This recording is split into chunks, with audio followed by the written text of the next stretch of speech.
Reuters. Intense fighting, claims and counterclaims, and civilians paying a heavy price. Day 3 of the widening conflict in the Caucasus. Georgia says it's withdrawn its troops from the capital of disputed South Ossetia.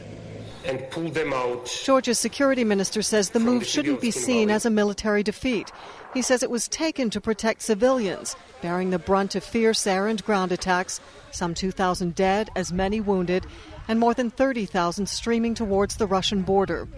There are reports that both sides have now agreed to create 2 humanitarian corridors to get the wounded and the displaced out of the enclave. Russia, meantime, is pouring more troops and heavy armor into the Russian-backed region, and there have been more airstrikes. Bombs were dropped on this military airfield outside the Georgian capital Tbilisi, site of a factory producing fighter jets.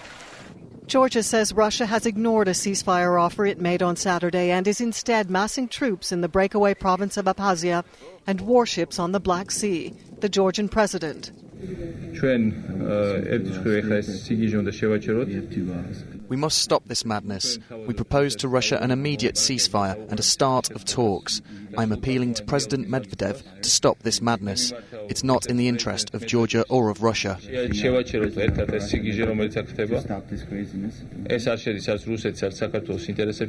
But there was this outspoken attack on Georgia from Russia's prime minister, who flew into North Ossetia on the Russian side from the Beijing Olympics. In Georgia and in Russia and the whole world, it is now clear that the Georgian leadership's aspiration to join NATO is driven by its attempt to drag other nations and peoples into its bloody adventures. From a legal point of view, Russia's actions in South Ossetia are totally legitimate and, what's more, absolutely necessary.